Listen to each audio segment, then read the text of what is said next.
নমস্কাৰ ইয়াৰ আগৰ ভিডিঅ'টোত আমি ডিসকাস কৰিছিলো past indefinite tense আমি কেনেদৰে ষ্টৰী টেলিং বা আমি আমাৰ কনভাৰসেচনৰ মাজত ব্যৱহাৰ কৰিব পাৰো আজিৰ এই ভিডিঅ'টোত আমি জানিবলৈ যত্ন কৰিম past continuous past perfect আৰু past perfect continuous tense কেনেদৰে আমি আমাৰ কনভাৰসেচনৰ মাজত ব্যৱহাৰ কৰিব পাৰো বা কোনবোৰ সিচুৱেচনত ব্যৱহাৰ কৰিব লাগে আশা কৰো এই ভিডিঅ'টো আপোনালোক সকলোৱে নিশ্চয় ভাল পাব আৰু যদি ভিডিঅ'টো চাই ভাল পায় লাইক আৰু শেয়াৰ কৰি যাবলৈ নাপাহৰিব আৰু যদি চেনেলটো সাবস্ক্ৰাইব কৰা নাই প্লিজ সাবস্ক্ৰাইব কৰি অল নোটিফিকেশন অন কৰি লব সো আহক এটা টপিকটো ডিসকাস কৰো আমি যেতিয়া আমাৰ কনভাৰসেচনত past continuous tenseত কোনো বাক্য ক'ব লগা হয় তেনে ক্ষেত্ৰত সদায় মনত ৰাখিব বাক্যটোৱে অতীতত কিবা এটা কৰি আছিল বা কিবা এটা কৰি আছিল বুলি বুজায় যেতিয়া আপুনি বাক্যটোৰ দ্বাৰা ক'ব যে মই আমুকটো কৰি আছিল তাই আমুকটো কৰি আছিল বা তেওঁ আমুকটো কৰি আছিল হিহতে আমুকটো কৰি আছিল এনে ধৰণে যেতিয়া বাক্যখিনি ক'বলৈ যাব তেনেকুৱা ক্ষেত্ৰত আপুনি সদায় past continuous tense ব্যৱহাৰ কৰিব সো কেনেদৰে ব্যৱহাৰ কৰিব এই एग्जांपल কেটা চালে আপোনালোকৰ কনসেপ্ট সহজ হৈ যাব সো ফাৰ্স্ট एग्जांपलটো চাওক কি কৈছে when she came into the room তাই যেতিয়া ৰুমটোলৈ সোমাই আহিছিল when she came into the room তাই যেতিয়া ৰুমটোলৈ সোমাই আহিছিল কি হৈ আছিল তাই যেতিয়া ৰুমটোলৈ সোমাই আহিছিল কিবাটা ডেফিনেটলি হৈ আছিল সো হেই কি হৈ আছিল তো আমি কম he was talking to me তেওঁ মোৰ লগত কথা পাতি আছিল সো বাক্যটো কি কৈছে when she came into the room তাই যেতিয়া ৰুমটোলৈ সোমাই আহিছিল he was talking to me তেওঁ মোৰ লগত কথা পাতি আছিল ধৰক আপোনাক কোনোবাই কোৱেশ্চন কৰিছে যে what was he doing when she came into the room what was he doing when she came into the room তাই প্ৰশ্নটো কৰিছে যে তেওঁ কি কৰি আছিল যেতিয়া তাই ৰুমটোলৈ সোমাই আহিছিল তেতিয়া আপুনি ক'ব when she came into the room he was talking to me যেতিয়া তাই ৰুমটোলৈ সোমাই আহিছিল তেওঁ মোৰ লগত কথা পাতি আছিল ঠিক তেনে ধৰণে আমি নেক্সট एग्जांपलটো চাও নেক্সট एग्जांपलটো কি কৈছে I was calling you continuously so বাক্যটো কি কৈছে I was calling you মই তোমাক ফোন কৰি আছিলো continuously একেৰাহে মই তোমালৈ ফোন কৰি আছিলো তুমি ক'ত আছিলা তুমি ফোন উঠোৱা নাছিলা এনে ধৰণে আমি বিভিন্ন বাক্য আমাৰ ডেইলি লাইফত কৈ থাকো সো এই বাক্যটো চাওক এই বাক্যটো কৈছে I was calling you continuously মই তোমাক একেৰাহে ফোন কৰি আছিলো where were you তুমি ক'ত আছিলা where were you I was calling you continuously তুমি ক'ত আছিলা মই তোমাক একেৰাহে ফোন কৰি আছিলো you didn't answer my call you didn't answer my call তুমি মোৰ কলটোৰ উত্তৰ দিয়া নাছিলা এনে ধৰণে আমি আমাৰ ডেইলি লাইফত বিভিন্ন বাক্য কওঁ ঠিক আছে নেক্সট एग्जांपलটো চাওক নেক্সট एग्जांपलটো কি কৈছে she was standing in front of the office so বাক্যটো কি কৈছে she was standing তাই থিয় হৈ আছিল বা তাই ৰখি আছিল ক'ত ৰখি আছিল in front of the office অফিচৰ সন্মুখত তাই ৰৈ আছিল সো তেনেকুৱা ক্ষেত্ৰত মই বাক্যটো কৈছো she was standing in front of the office আপুনি ধৰক খুদিলে কাৰোবাক যে ছোৱালীজনী ক'ত আছিল বা তাই ক'ত আছিল বুলি সুধিছে সো তেতিয়া আপোনাক যিজনে উত্তৰ দিব হেজনে কৈছে যে she was standing in front of the office তাই অফিচৰ সন্মুখতে থিয় হৈ আছিল তেনে ধৰণে বাক্যখিনি আমি ক'বলৈ যাওঁতে আমি এই past continuous ব্যৱহাৰ কৰিব লাগিব আমি ক'লো যে তাই অফিচৰ সন্মুখত থিয় হৈ আছিল তেতিয়া আমি বাক্যটো ক'লো she was standing in front of the office তেনে ধৰণে আমি past continuous tenseত বিভিন্ন বাক্য ক'ব পাৰো মই যদি কওঁ তাই তোমাৰ বাবে ৰখি আছিল তুমি কিয় যোৱা নাছিলা তাই তোমাৰ বাবে ৰখি আছিল তুমি কিয় যোৱা নাছিলা বাক্যটো কি ক'ল তাই তোমাৰ বাবে ৰখি আছিল past continuous তুমি কিয় যোৱা নাছিলা তুমি বা কিয় নগলা তেনে ধৰণে আমি বিভিন্ন বাক্য কওঁ সো আমি প্ৰথমতে কম why didn't you go there she was waiting for you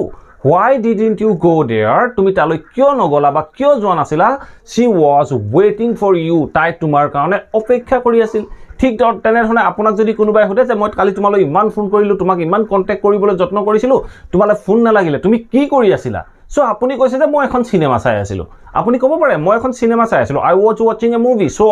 that's why I didn't answer your call so এনে ধৰণে আপুনি বাক্যখিনি ক'ব পাৰে সেই কাৰণে মই তোমাৰ ফোনৰ উত্তৰ দিয়া নাছিলো I was watching a movie বা আপুনি ক'ব পাৰে যে I was studying that's why I didn't answer your call I was studying that's why I didn't answer your call মই অধ্যয়ন কৰি আছিলো সেই কাৰণে মই তোমাৰ ফোনৰ উত্তৰ নিদিলো এতিয়া চাও আমি past perfect আমি কেনেকুৱা সিচুৱেচনত ইউজ কৰো যেতিয়া আপুনি কোনো এটা বাক্য past perfectত ক'বলৈ যাব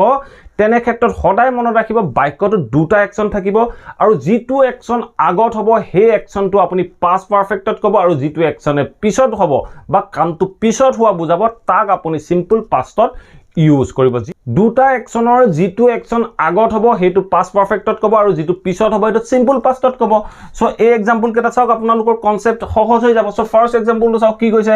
I had dinner এই মই ইটৰ হলনি মই had ব্যৱহাৰ কৰিছো past tenseত I had dinner কেতিয়া খাইছিলো after they had reached home so বাক্যতে কি কৈছে চাওক I had dinner মই ডিনাৰ খাইছিলো কেতিয়া খাইছিলো after they had reached home হিহতি ঘৰ আহি পোৱাৰ পাছত মই ডিনাৰ খাইছিলোঁ প্ৰথম কাম কোনটো হ'ল সিহঁতি ঘৰ আহি পোৱাটো আগত হ'ল গতিকে মই সেইভাবে দে হ্যাড ৰিচড হোম ক'লো after they had reached home সিহঁতি আহি পোৱাৰ পাছত সো তাৰ পিছত মই কি কৰিছিলোঁ আই হ্যাড ডিনাৰ মই মোৰ ৰাতিৰ আহাৰ খাইছিলোঁ ঠিক আছে নেক্সট সেন্টেন্সটো চাওক নেক্সট সেন্টেন্সটো কি কৈছে আই ৱেন্ট টু হাৰ হোম মই তাইৰ ঘৰলৈ গৈছিলোঁ তাৰ পিছত কি কৈছে চাওক বাট সি হ্যাড লেফট কিন্তু তাই গুচি গৈছিল I went to her home but she had left কিন্তু তাই গুচি গৈছিল কেতিয়া গুচি গৈছিল বিফৰ আই ৰিচড মই গৈ পোৱাৰ আগতে এটা কোনটো কাম আগত হ'ল মই গৈ পোৱাটো আগত হ'লে তাই গুচি যোৱাটো আগত হ'ল তাই গুচি যোৱাটো আগত হ'ল সো যেতিয়া তাই গুচি যোৱাটো আগত হ'ল মই ক'লো সি had left before I reached মই গৈ পোৱাৰ আগতে তাই গুচি গৈছিল সো আমাৰ কমপ্লিট সেন্টেন্স হক কেনেকৈ হ'ল I went to her home but she had left before I reached মই তাই ঘৰলৈ গৈছিলোঁ কিন্তু তাই ওলাই গৈছিল মই গৈ পোৱাৰ আগতে এনে ধৰণে বাক্যখিনি আমি পাষ্ট পাৰফেক্টত ক'ব লগা হয় নেক্সট এক্সাম্পলটো চাওক নেক্সট এক্সাম্পলটো কি কৈছে she had finished her homework before I taught এই বাক্যটো কি কৈছে চাওক she had finished her homework before I taught মই শিকোৱাৰ আগতেই তাইৰ হোমৱৰ্ক শেষ কৰিছিল মানে মই কিবা এটা বস্তু শিকাবলৈ আছিলেই কিন্তু তাই আগতেই তাইৰ হোমৱৰ্ক শেষ কৰিলে সো হোমৱৰ্ক শেষ কৰাৰ কামটো আগত হ'ল গতিকে মই বাক্যটো কৈছোঁ she had finished her homework before I taught মই শিকোৱাৰ আগতেই তাইৰ হোমৱৰ্ক শেষ কৰিছিল ঠিক তেনেধৰণে আমি বিভিন্ন বাক্য ক'ব পাৰোঁ আমি ক'ব পাৰোঁ যে she had informed me before I got the news she had informed me before I got the news she had informed me তাই মোক খবৰ দিছিল কেতিয়া খবৰ দিছিল before I got the news মই খবৰটো পোৱাৰ আগতেই তাই মোক খবৰ দিছিল সো তেনেকুৱা ক্ষেত্ৰত তাই মোক খবৰ দিয়াটো আগত হ'ল গতিকে মই ক'লো she had informed me before I got the news মই নিউজটো পোৱাৰ আগতেই তাই মোক খবৰ দিছিল ঠিক তেনেধৰণে আমি অন্য এটা এক্সাম্পল ক'ব পাৰোঁ যে I had taken him to hospital মই তেওঁ হস্পিটেললৈ লৈ গৈছিলোঁ কেতিয়া লৈ গৈছিলোঁ before informing the police পুলিচক খবৰ দিয়াৰ আগত মই তেখেতক হস্পিটেললৈ লৈ গৈছিলোঁ সো তেনেকুৱা ক্ষেত্ৰত আমি কৈছোঁ যে I had taken him to hospital before informing the police পুলিচক খবৰ দিয়াৰ আগতে মই তেখেতক হস্পিটেললৈ লৈ গৈছিলোঁ এই বাক্যটো আমি এনেকৈও ক'ব পাৰোঁ যে I had taken him to hospital before they informed the police I had taken him to hospital before they informed the police সিহঁতি পুলিচক খবৰ দিয়াৰ আগতেই মই তেখেতক হস্পিটেললৈ লৈ গৈছিলোঁ এনেধৰণেও আমি বাক্যখিনি ক'ব পাৰোঁ বা আমি ক'ব পাৰোঁ যে he had been taken to hospital before police was informed এই বাক্যটো কি কৈছে he had been taken to hospital তেখেতক হস্পিটেললৈ লৈ গৈছিল বা লৈ যোৱা হৈছিল কেতিয়া লৈ যোৱা হৈছিল before police was informed পুলিচক খবৰ দিয়াৰ আগতেই তেখেতক হস্পিটেললৈ লৈ যোৱা হৈছিল এই বাক্যটো আমি পেছিভত ক'লো এনে ধৰণৰ বাক্যও আমি আমাৰ ডেইলি লাইফত ইউজ কৰিব লগা হয় এতিয়া চাও আমি perfect continuous past perfect continuous tense আমি কেতিয়া ব্যৱহাৰ কৰিম যেতিয়া আমি বাক্যটোৰ দ্বাৰা অতীতৰ এটা সময়ৰ পৰা অন্য এটা সময়লৈকে ঘটনাটো ঘটি আছিল বুলি কম বা কামটো চলি আছিল বুলি কম তেনেকুৱা ক্ষেত্ৰত আমি পাষ্ট পাৰফেক্ট কন্টিনিউয়াস টেন্স ব্যৱহাৰ কৰোঁ পাষ্ট পাৰফেক্ট কন্টিনিউয়াস আৰু পাষ্ট কন্টিনিউয়াস দুইটাৰ মাজত ডিফাৰেন্স আছে পাষ্ট কন্টিনিউয়াসত বাক্যটোৱে বুজায় যে এইটো কৰি আছিলো বুলি কয় মই এইটো কৰি আছিলো I was doing that মই এইটো কৰি আছিলো এনে ধৰণে ক'বৰ কাৰণে আমি পাষ্ট কন্টিনিউয়াস ইউজ কৰোঁ যদি আমি ক'ব লগা হয় যে মই এইটো 3 বছৰ দিন ধৰি কৰি আছিলো মই এই কামটো 3 বছৰ দিন ধৰি কৰি আছিলো তেতিয়া আমি ব্যৱহাৰ কৰিব লাগিব পাষ্ট পাৰফেক্ট কন্টিনিউয়াস টেন্স কাৰণ অতীতৰ এটা সময়ৰ পৰা আপুনি অন্য এটা সময়লৈকে কামটো কৰি আছিল ফৰ এক্সাম্পল হিচাপে আমি ক'ব পাৰোঁ যে he had been working in this company for 5 years এই বাক্যটো কি কৈছে he had been working তেওঁ কাম কৰি আছিল ক'ত কৰি আছিল in this company এই কোম্পানীটোত কিমান বছৰ for 5 years 5 বছৰ দিন ধৰি তেওঁ এই কোম্পানীটোত কাম কৰি আছিল ফৰ এক্সাম্পল হিচাপে আমি ক'ব পাৰোঁ যে তেওঁ 2015 চনত কাম কৰিবলৈ আৰম্ভ কৰিছিল আৰু 2020 চনত তেওঁ কামটো গিভ আপ কৰিছিল সো তেনেকুৱা ক্ষেত্ৰত 15 চনৰ পৰা 20 চনলৈকে 5 বছৰ কৰিলে তেতিয়া আমি কম he had been working in this company for 5 years next এটা সেন্টেন্স ক'ব পাৰোঁ যে she had been studying in this college for 3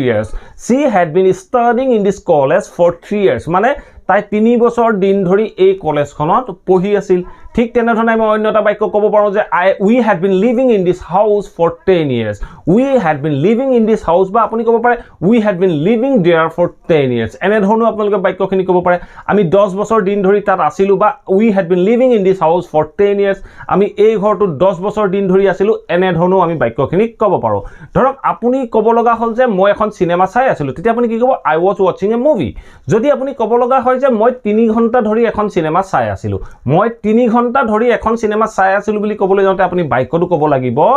I had been watching a movie for 3 hours. I had been watching a movie for 3 hours. মই 3 ঘণ্টা ধৰি এখন cinema চাই আছিলোঁ মানে অতীতৰ এটা সময়ৰ পৰা অতীতৰ অন্য এটা সময়লৈকে আপুনি কামটো কৰি আছিল সো এনেদৰে আমি past perfect continuous tense আমি আমাৰ কনভাৰসেচনত ব্যৱহাৰ কৰিব পাৰোঁ আশা কৰোঁ এই ভিডিওটোৰ পৰা আপোনালোকে নিশ্চয় জানিব পাৰিলে past continuous past perfect আৰু past perfect continuous আমি কেনেদৰে আমি আমাৰ কনভাৰসেচনত ব্যৱহাৰ কৰিব পাৰোঁ যদি এই ভিডিওটো ভাল পালে প্লিজ ভিডিওটো লাইক কৰিব শেয়াৰ কৰিব আৰু কমেন্ট কৰি আপোনালোকে মোক জনাব পাৰে আপোনালোকৰ যদি কিবা কোৱেশ্চন আছে কিবা টপিক আছে আৰু যদি চেনেলটো সাবস্ক্ৰাইব কৰা নাই প্লিজ সাবস্ক্ৰাইব কৰি অল নটিফিকেশন অন কৰি ল'ব মই যেতিয়া এনে ধৰণৰ ইংলিশ লাৰ্নিংৰ ভিডিও আনিম আপোনালোকে নটিফিকেশন পাব আৰু টাইম মতে ভিডিওবোৰ চাব পাৰিব thank you for watching this video